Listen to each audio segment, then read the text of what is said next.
Back when Dogecoin took off, I wrote a guide on recovering old lost wallets, and it got so popular I was flooded with requests for further help. Some corrupted wallet files, some lost passwords, etc. I have a background in computer science and experience in data retrieval and password cracking, so I started helping people in exchange for a percentage cut, industry standard for wallet recovery. All above board with a contract and everything. For a while I was getting new clients every week and making hundreds up to thousands of dollars on every successful recovery, with a fairly good rate of success.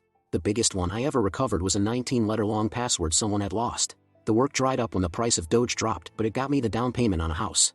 There are different techniques and software you can use, but the important part is how you come up with the candidate passwords. The key is that humans are not random. We all tend to make passwords the same ways, so you can narrow down the possibilities and it becomes feasible to crack. For example, a 19-letter-long random password would take billions of years to crack by brute force, trying every combination known to man. But humans don't make random passwords. That client provided me with a list of their known passwords, and from that I derived common words, numbers, symbols, and patterns they use. That let me program something to generate millions of likely candidates. I made the educated guess that since they typically used short passwords but deliberately made a long one for this, that they likely combined multiple short passwords in sequence and added some numbers. The final password was a combination of several different passwords and some numbers and symbols in between. It only works if you know some information about the password or have clues or examples of other passwords. Cracking true random passwords over like 9 characters is not really feasible. I still recover Dogecoin and Bitcoin wallets these days, but the amount of work has dried up. Update.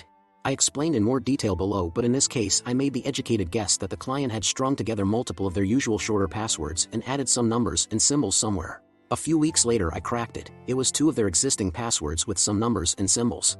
This was only possible because the client trusted me with their real password data, and that's an interesting thing about this industry. Often establishing the trust with a client and getting to the contract signing stage takes longer than the actual crack. I've had a few people reach out for help who just couldn't bring themselves to trust me with their data or wallet, and it just never get it recovered. One fella had $400K worth of Bitcoin locked away, and he hits me up every few months saying he's ready to recover it, but then changes his mind. Another had massive medical bills and enough Dogecoin to pay it off and retire, but just never got over the trust thing and the price crashed. Update. No, I never used collateral, and it would require a trusted third party or getting solicitors involved, so it never made sense to do it. I operate on a no-win, no-fee type basis too, so if I wasn't successful it would be terrible to have fees and no payoff. Typically I would start to establish credibility by just being open and honest when discussing the job with the client. People can tell when someone is bullshitting them or confusing them with jargon, and I'm pretty good at making complex stuff understandable. I'd do video calls to show I'm a real person, show my ID, and provided testimonials from other Reddit users who were happy to be contacted.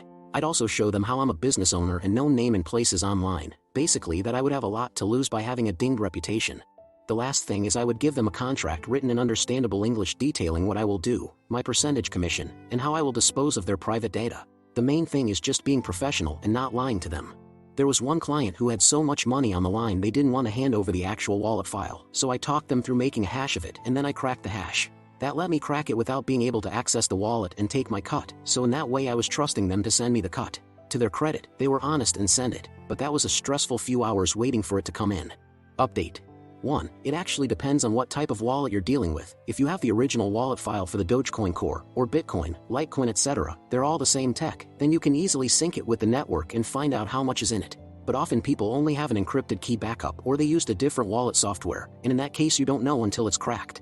I've had several cases where I've spent days or weeks on a successful crack, but the wallet was empty or had very little in it and didn't cover even a fraction of the electricity used to run the crack. That's a risk I accept when taking on a job.